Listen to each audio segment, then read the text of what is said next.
Well, welcome back to Sports Check on this Monday morning. It is the 20th day of September 2021. It's a day when at the Milimani courts, the trial magistrate announced that the suspects who are being arraigned in court have got a case to answer, so they've been put on their defense in the case of the murder of Willie Kimathi. So Sarafina Robbie will be giving us that story in our bulletins. And also, we saw the Cabinet Secretary, the Ministry of ICT, the Honorable Joe Moshero. He launched the Konza Technopolis Strategic Plan and also a report on the Ajira program for the year 2020-2021. And also taking place, the National Parents Association earlier today, and Beatrice Gatonyi will be giving us that story. They have said that they do support the CBC. This is because their children go to public schools, and they say that they will await the judiciary to make their decision on children who have gone through PP1 to grade 5, and that matter is in court. They will wait for that, but they're of a different view. Those are some of the stories that we are keeping track of at our newsroom. Well, welcome back. We'll be getting into a conversation about football development and at age grade level and opportunities that are there. We know that Kenya has a history of football in schools. The COVID-19 pandemic has reduced that. We've not had any school games for the last 2 years, and hopefully everyone is playing, that there could be activity in the year 2022 when the country has come up with proper mitigation measures for the COVID-19 pandemic. But schools, that doesn't mean the children still cannot train and how they are adapting to that, and the opportunities outside of a professional football career that can come up. We've got two people who are involved in that through the True Talents Africa. We've got on my immediate left, we've got Kimathi Kaumbutho. He founded True Talents Africa. He's a footballer, and it is football that gave him the opportunities for an education. And next to that, we've got a sports scientist and football coach. So this is going to be a little bit nerdy of a conversation, I know, for a person who's won, a national title at university level in Kimathi and Kevin Karuga. Welcome, gentlemen. Thank you very much for having us. Yeah, and Kimathi, you decided that you're going to come back home after your time in the United States. You've won the National Association of Association of Colleges, the NAIA, not the NCAA, which is now the big, huge one, but the NIA. What was this journey for you through high school to getting a scholarship and getting a collegiate win at this level? Well, I grew up here. It was always a passion, and something I wanted to pursue was football. And when I was 15, I got a unique opportunity to travel to the United States. I joined the soccer academy there. I spent 3 years there and a scholarship to play in university at the college level. Went on to play some professionally as well and won a national championship. And came back because I wanted to give, young Kenyans who once were like me, same opportunities that I got, and wanting to create the structures around that. Karuga, you're a sports scientist. What made you now pick up a whistle and a stopwatch and be in a tracksuit all the time working with under 18 athletes? Basically, first of all, it has always been a passion for me. Ever since I was young, I really wanted to play football professionally. But in and around my second year of university, I developed somewhat of a weight problem. Then it became really difficult for me to lose it. But then through my coach, I really got this opportunity where he could give me an opportunity to conduct sessions. He gave me an opportunity to analyze games for him. And through that, it became a passion for me. So at the end of my college, my university studies, I decided this is something that I really need to do. You could tell us about that, and when your body just decides, okay, I'm going to balloon, and how it affects then because now that's what you studied. Yeah. How does it then affect a person before we even talk about the youngsters? Basically, what that meant for me is that my basic metabolic rate became a bit higher. So that means that whenever I really tried to lose weight, it became a problem. Then I really struggled carrying my weight around the pitch, basically because of my size. And in the position that I played in, I really needed to be a bit lean. Then I tried a few methods. I did fasting, I did intermittent fasting, I went to the gym, but whenever we had a small break, my body just grew.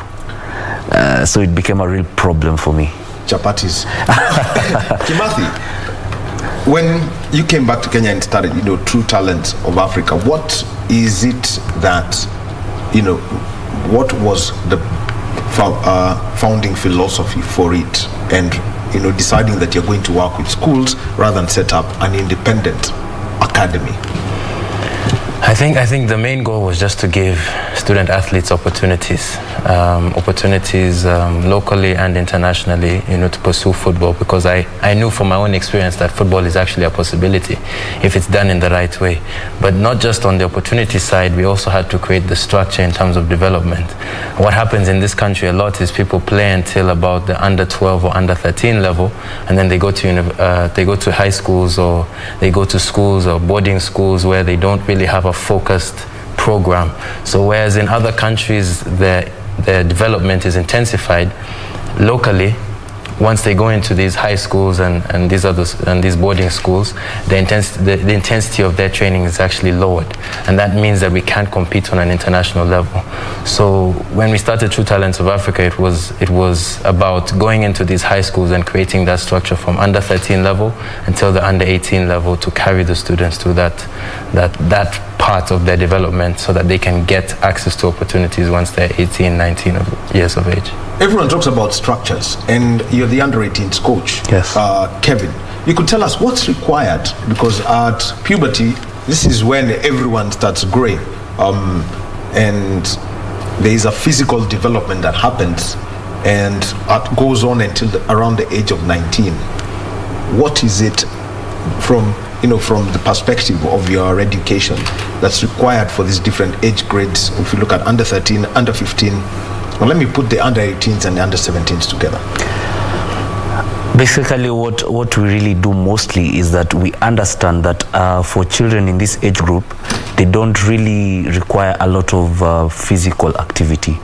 Basically, what we do with them is try to develop them technically as much as we can, because we believe that the football side is mostly technical more than physical, and that's where mostly in the Kenyan football industry we are trying to move towards.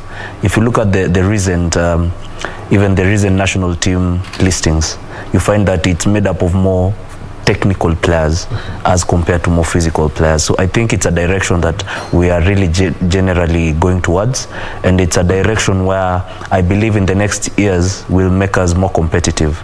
So I believe in that age group between the under 13s and the under 19s, it's an area where we are really focused on building the technical side of the game. Kimathi, talk about these technical areas. Let's start with the under 13s, because that's where people are, you find 13, 14-year-olds transitioning from primary school, moving on to secondary school. The right things that are required to get this player to grow. Well, generally we focus on I would say 4 aspects of the development, because we're looking at the holistic development of a person, not just an athlete. So we focus on the technical aspect, the tactical aspect, the physical aspect, and the mental aspect. And one we find equally as important as the others, but we try to emphasize more, is the mental development of that student, to make sure that they are a leader, they have good habits. Because of course we would want all of them to become professional athletes, but the likelihood of that is very small. But if we're able to use football as a tool to impact their lives on a character level, then they can use what they learn, even in the short period that they have or in their career, to impact other areas of their lives.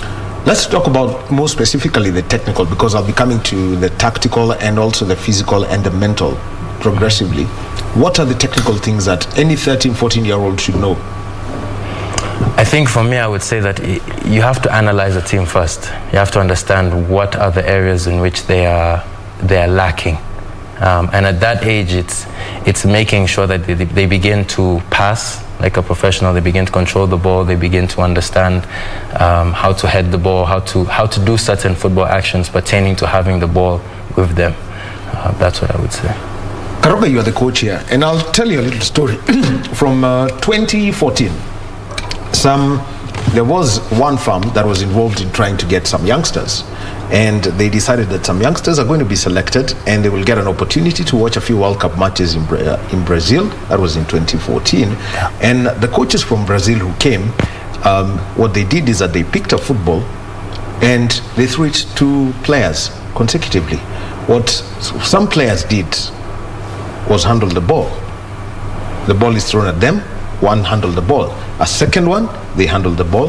The third one basically controlled the ball with his chest, and he said, that's an outfield player, the others are goalkeepers. How do you differentiate their roles at that point? Well, to differentiate their roles, you have to go a bit deeper, because what this coach from Brazil was trying to do is really identify the first reaction of the player. Yeah, because what the first reaction, whenever, even as a child, when you go walking on the street, you find a bottle on the street, you just have to kick it, you know, so that you try to put yourself in that moment. So what this coach from Brazil was trying to do is try to really identify who can play this football. When a ball is thrown at you, definitely your first reaction, whether you're an outfield player or whether you're a goalkeeper, is react towards the ball. Now the reaction after that, whether you handle it with your hands or with your chest or wherever part of your body, is what really defines what kind of a player you are. Yeah. So now let's start moving. How do you start, I mean, at this age, identify this is a defender, this is a midfielder? Goalkeepers tend to show up somehow.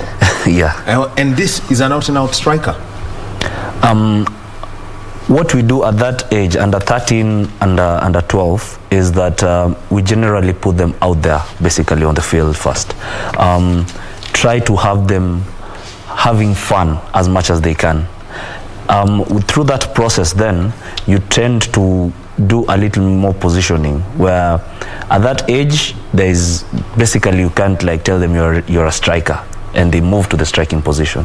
What you do is you put them in different roles and try to identify, and you do this through many small-sided games where there is no definition of a striker or a defender or a midfielder, but where these players really play in that small-sided game defines what kind of a player they will grow to be.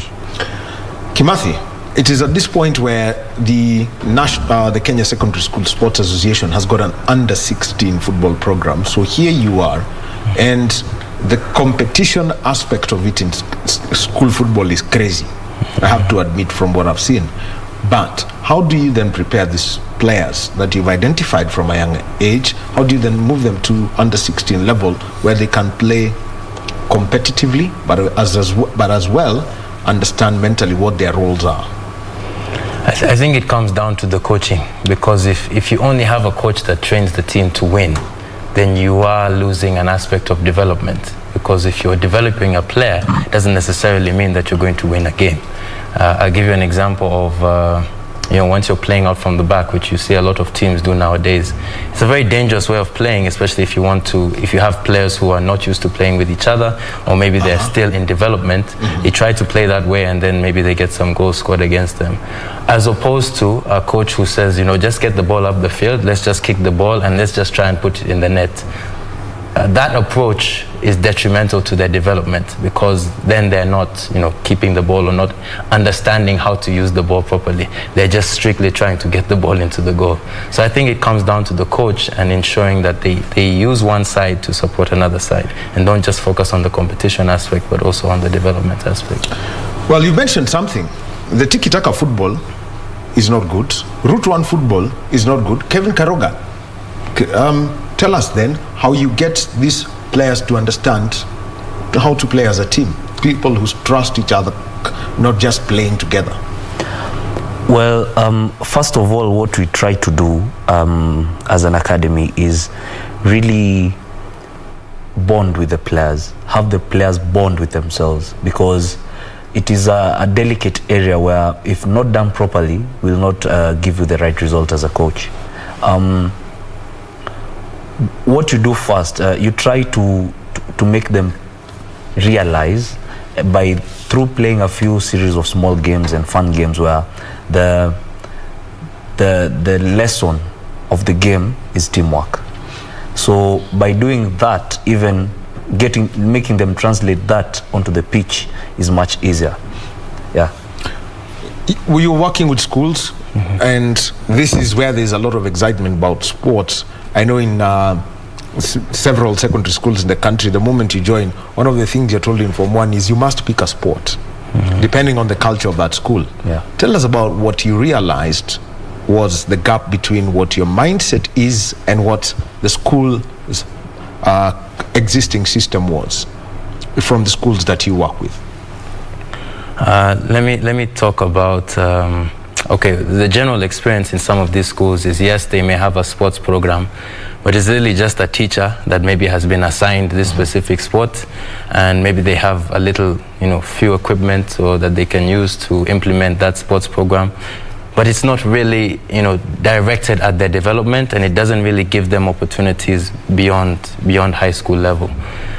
So how we do it in partnership with the schools that we work with, we go in there and we create a professionalized environment. So it's a full academy. We train 4 times per week, and we focus on those different aspects of their development.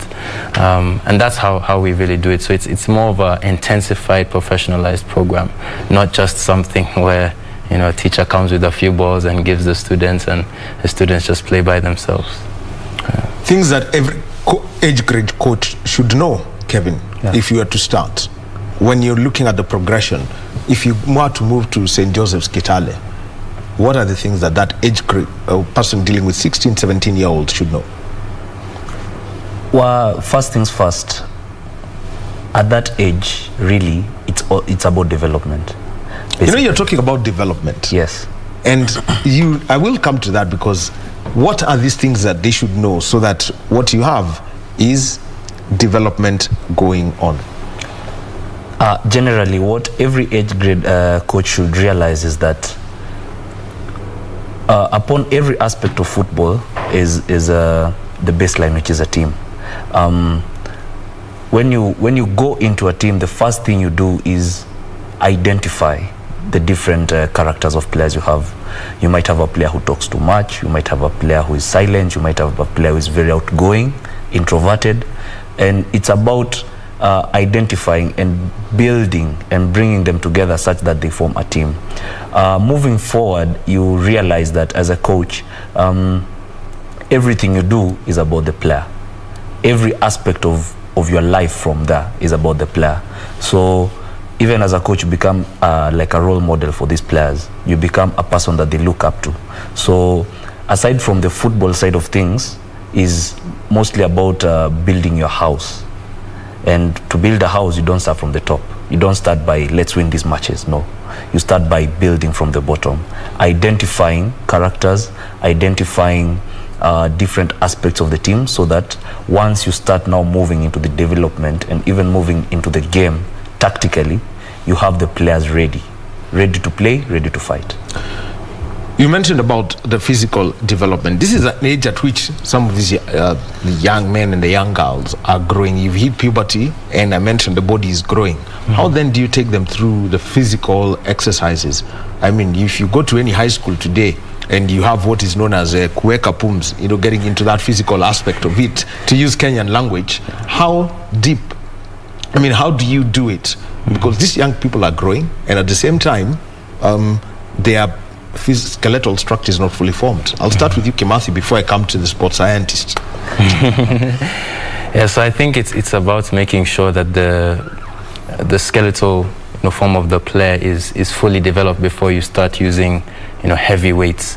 So we mostly focus on light weight or very light resistance, and mostly body weight, and that helps in terms of the explosivity of the athletes, the balance, different aspects of the football actions that they would need to be doing on the field.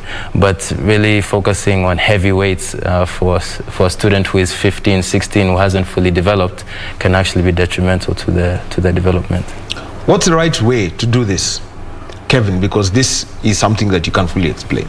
Yeah, the right way to do this, definitely, once dealing with a child who is around 15, 16 years of age, you cannot fully expose them to weights. So you gradually introduce them to weights, and what you do mostly with them is body weight exercises. You do squats without the weights, you do burpees, you do skipping rope, you do a lot of exercises where you emphasize on the importance of strength, you emphasize on the importance of balance, importance of speed, importance of agility. So those are the small aspects that you focus on other than developing the physical strength of the players, yes. Let's get to the tactical, because you are, and this is where, like, what Kenya, I don't know what the football philosophy of Kenya is. I don't know if it's 3-5-2, 6-0-4 or 4-4-2. But how do you develop a player tactically? Well, first things first, every coach has their own philosophy to begin with. But to develop a player tactically is to really put these players in those situations. What I like doing is I like putting the players in the situations and helping. Okay, explain what this situation is. Like, for example, I put the players in like a 2v1 situation, whereby it's 2 defenders and 1 attacker. So for this attacker is for him to find a solution. Not me, the coach, telling the player, dribble past this one, then when you get to this one, move. No. By that, you are not really helping the player grow. But by putting them in the situation 2v1, 4v3, 2v2, and playing really many small-sided games, that's when you develop a player in terms of tactical. In terms of general tactics, you asked about the Kenya. Recently, when we had Jacob Ghost Mulee as our national team coach, he moved away from the traditional 1-4-3-3 formation and tried to implement more of a 1-4-2-3-1 formation, where we had 2 defensive midfielders, 1 creative, and 3 attackers, basically. And it's a system where if you play it right, it can give you the best results. But if one player decides not to do his job, then I think it's a system where you can really get battered. Yeah. Wow, interesting. And I'm sure you're not going to make very good friends with Ghost. I mean, for talking about that, because maybe one player set out. What's the kind of football, setup that you'd like to see? He's mentioned one kind of formation. What's the one that you've grown up with and really would be easily adaptable for players in different places in the country? For me personally, I grew up playing 1-4-3-3. That was what I was used to playing. But I think it depends on, if you're playing. That's what Kimathi would use normally, 4-3-3. Yes. It depends on what situation the coach is in and what resources he has at his disposal. At the senior level, it depends on what players you have. You cannot say you want to play this formation, but the players you have can't adapt to that style of play. When it comes to the youth team level, you don't want to focus on one formation because that player will only grow in that specific formation. You want to make sure that they're in different environments so that if they're taken from one area to another area and forced to play a different formation, they can easily adapt to it. So I think it depends on what players you have at the senior level, but in the youth level, it's more of a matter of can we give them as many experiences as possible so that wherever they end up, they can adapt easily. Coach, let me come to another aspect. The laws of the game. Football has got only 17 laws. Yeah. And how do you engage these players so that they understand the laws of the game? If a player is through high school and wants to play in the 1st or 2nd division of Kenyan football, is not aware of the laws of the game, then there is a huge gap. What we do mostly is that we try to implement the laws in our training sessions. You can't have a training session where everyone wants to do what they want. So basically we try to implement the rules in the training sessions. As you've said, there are only 17 rules, the 17 laws of football. For the players, they find them really easy to understand because they also watch them on television when they watch the matches. So in any case where a player does not understand what a rule maybe says, they can come to you and ask for help. And instead of just telling them, you just try to implement it in your session. Yes. So how do you, for example, implement, trying to defend against an offside or trying to break an offside trap, Kimathi? Specifically those two things, defending against So you said defending. Defending by setting up an offside trap or breaking one in the case of a forward. Those two scenarios. Okay.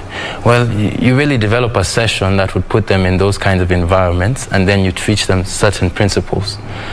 So you tell them this is what the session is about today, and then you make that principle as easy as possible to begin with, and then it progresses. It's just like if you want to learn anything, you don't start with the most difficult part of it, you start slowly. So you take the first part of the session and give them a simplified format. Maybe you play with less numbers or you play a small-sided. And slowly you build up the numbers or you build up the defenders or the attackers where they're put in that situation. And then once they've understood that, you can begin to implement it in a match situation. Yeah. So, yeah, you wanted to add on to something here? No, basically it's what he said, yeah. Because you don't start big, you start small. You try to grow the session as it goes, because we all understand football is a living thing. Once you get to understand that, it becomes easy to translate all these laws into a session. I want to talk about a place where it really gets competitive, around the age of 18. What is it that a football player should have known by the age of 18, Karuga? Basically, it's not what the football player should have known, but it's learned. Yeah, but learned and understood. To develop this competitiveness, to develop this competitive nature, we try to build it once they are growing, because at the under 16, at the under 14, you find that most of them are not really that competitive, and it's truly understandable, because for most of them it's maybe their first time participating in a structured kind of football. But once they get to the under 18s, they now try to find this level of competition where they even compete among themselves, and this is through coaching.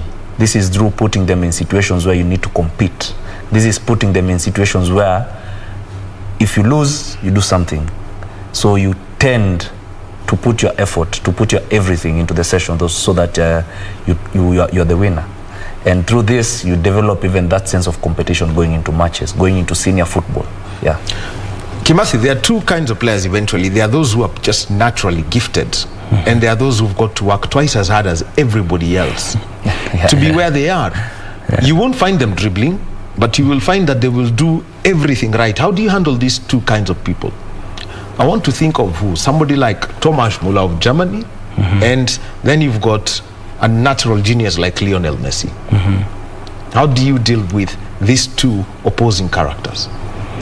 I think it's about putting them in the right environment where they can, because what I've noticed with many players who are heavily talented, they've never really been in a position where they're not the most talented player on the team. And that can be detrimental to their development, because suddenly as a character, they're not used to what happens when I'm on the bench, what happens when I'm not playing, you know. And so putting them in an environment that challenges them. In terms, it's called owning numbers. Yes. So putting them in an environment where they can experience that and adapt to that. What happens with some of those heavily talented players is they're put in that environment and they realize this isn't for me, because now it's suddenly more competitive than it's ever been for them, and that tends to be quite challenging. Can you elaborate that, Kevin Karuga? What basically he means is that for these talented players is first they need to accept they are talented.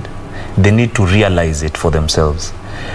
But again, is for them to challenge themselves, is to know that this talent is just not enough. They need to push themselves. They need to be put in those situations where they're not the best. They're put in this situation where they need to push themselves an extra mile.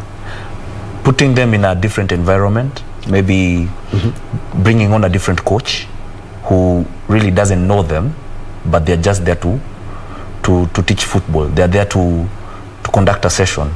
Putting them in a team where no one knows them, no one knows that they're really talented. It really opens them up. It really shows them, like, if I don't really work hard, then this talent is going to go to waste. For the other type of player who really needs to work hard, for them you don't need to push them. They push themselves. Every morning they wake up, they're like, I need to be the best. A situation like Cristiano Ronaldo. He wasn't the most talented player growing up, but every morning he wakes up, he's like, I need to be the best. I need to be the best, and that drive, that fire, it really lights a bulb in their eyes. Let's talk about the Kenyan high school scenario, because you're working with secondary schools, and the one thing that's there is you come up with a situation where these people, where you are now at risk of this talented player, knowing very well I'm the talented one, and that means he's always assured of a starting position in the team. How are you able to manage this with the teachers who are there in the various schools that you're working with, so that this player knows, one, I'm a member of the school, and secondly, a member of the team, but there are 10 other people on the pitch with me? I don't think any coach would say that anybody is guaranteed of starting every game. You haven't met Kenyan high school coaches. You haven't met them. You haven't met them. Actually, the most gifted player, not necessarily the leader, ends up being captain. Well, I think in a professional setting or in our academy environment, we don't see it that way. Because this player, however talented they may be, in 2 or 3 years, may be on the bench, may not even have a team to play for. So you may be talented in your current environment, but when you go somewhere else that's more competitive or at a higher level, who knows what may happen. So I think it's like what we discussed earlier, making sure that they adapt to whatever situation that they're put in. And so as a coach, I think it's about putting them in those situations and guiding them towards a solution, or making them find the solution on their own. Kevin, when I mentioned about, the Kenyan school system, you gave a wry smile. There is a story, it's a story that I think almost by heart. Yes, I do actually, because I've been in the Kenyan system, the school system. And to begin with, I didn't play much of football in maybe Form 1, Form 2. I was more interested in handball. But when it came to Form 3, I was like, this is a sport now I love. But when I go to the team, there were already the players who are there, the players the coach identified with, the players who, regardless of whether they are injured, they play. You see? But I will say that is a really bad thing, because you find that these players, actually one of them immediately after high school become a father. And it is because of that, I don't know, that kind of pampering. When they're in that scenario, that kind of situation, they are sure that they're the best. But in real sense, there are people who are working twice as hard. There are people who are working 3 times as hard below them. Because you find that the way you deal with such kind of player is that you kind of, yes, you know that he's your starting player. Yes, you know he's your captain, or he's an important figurehead in the team. But you tend to put them in a scenario where they need to push themselves. And by the way, I want to weigh into this, and Karuga, because you can really tell this story. I mean, he thinks he may think they're bits, but what's this risk of having a player not go through the same discipline level as every other student in the school after high school? Because it's a scenario we've seen in the country. Yeah. I always get into trouble for saying this. The title I give such players is Deputy Assistant Teacher. They've got the same privilege as that. Yeah. What's the risk that you see once they graduate to senior level if these players are not put through the same discipline system? Basically, they end up becoming, let me say, the rejects of football, if I may say. Because you find that in this bubble they are in high school, they are the best. But they don't know that out there are 3 people, as I said, working as hard. So you find when they come to a senior setup where they really need to put a shift, they need to put a shift in, they need to keep working. Where you have Robert Matano as your coach. Yes, yeah, Simba is not easy. You go to Tusker and you have to run, you have to work hard for the team. But you see, they're used to this pampering in high school where just hata ni anachagua first 11. Unaona? Yeah, it's true. You find that in that scenario, he's second to the coach. He's like the assistant coach. But hajui outside there in a senior setup is different. It's totally different. You find that they end up struggling. They end up diverging into other things to try to find solace, to find comfort, which are not football.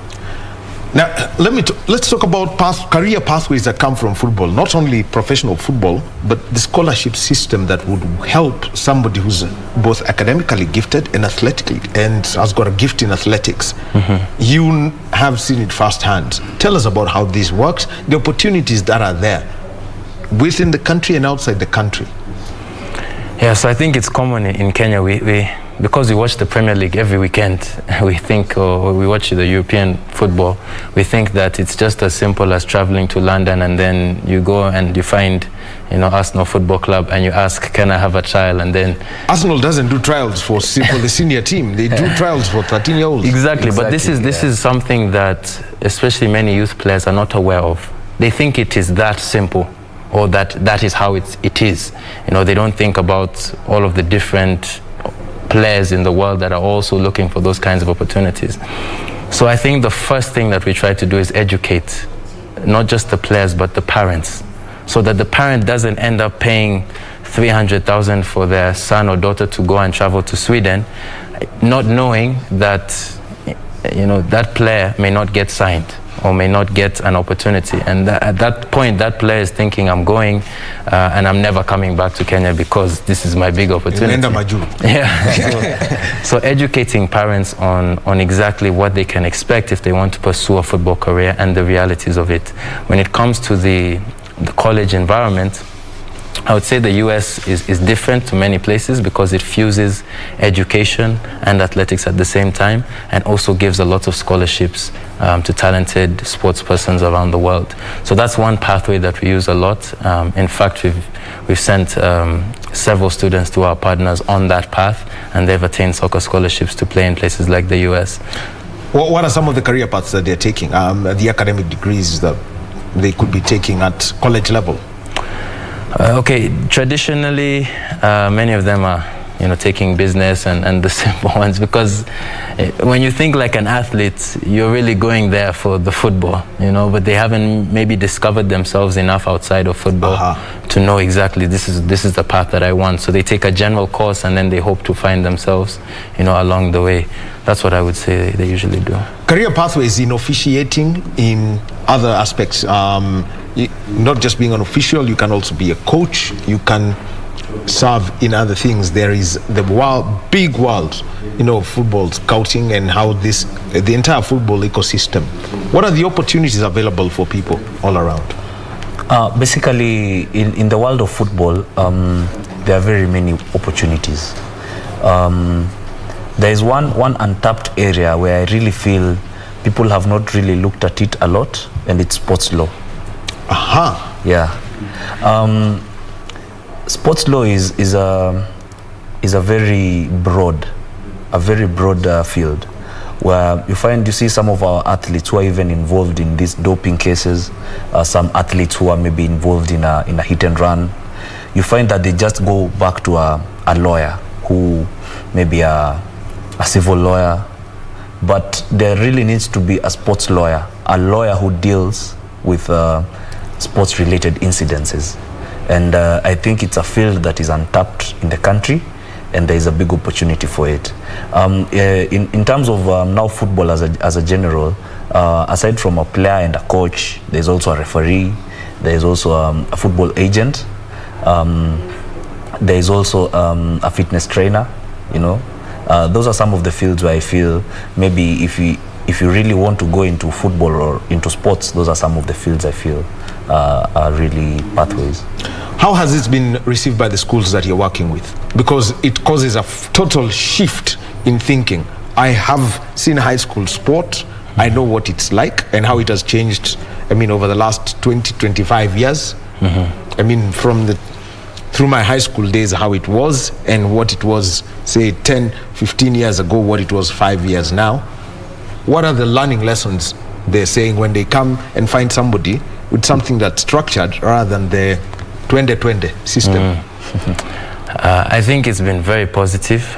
We work with Nova Pioneer and Dawamu School in Kiserian, and both of those schools are private schools, but they both, I would say, don't only focus on the academic development of the students, they also focus on sports as well. And so I would say that it's been quite nice dealing with the students there and giving them opportunities, and I think the schools see a lot of value. At the end of the day, how competitive do you think?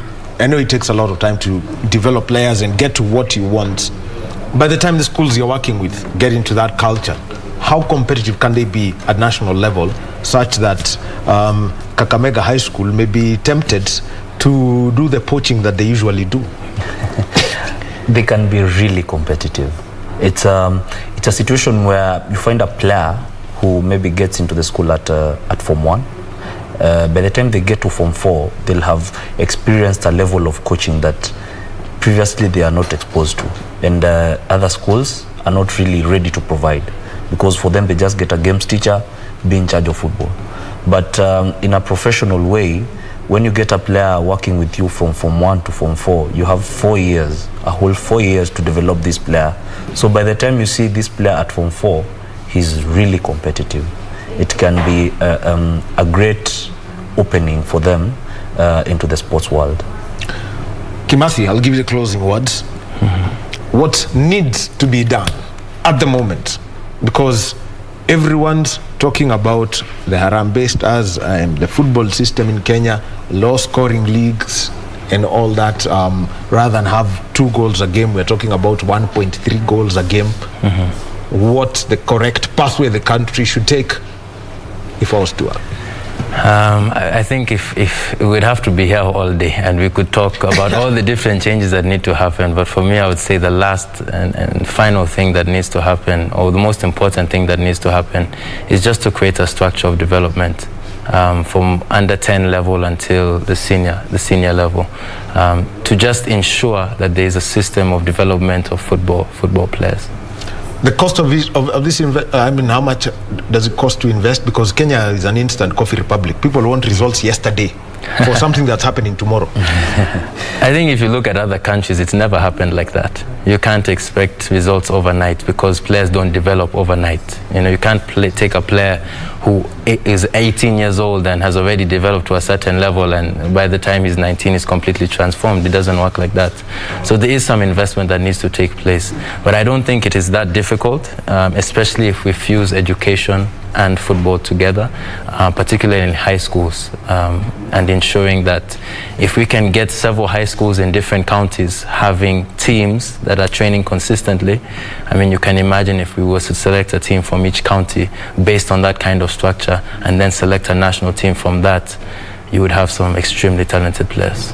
Yeah. Right, final word, Kevin. I believe it's what my colleague has said. We just need to have a proper structure, a proper flow of football, where a player goes from under 10 to under 13 to under 16 to under 18 to under 23s. I think with that, we can have a great pool of players to pick from whenever we're selecting them for the national team, even at youth level, and that I believe that can make us really, really competitive. Yes. All right, Kevin Karuga and Kimathi Kaumbutho, thank you very much from True Talents Academy, age grade development and how to actually change the ways football is done in this country. Let them have fun before they become that, the big competitive players at the top.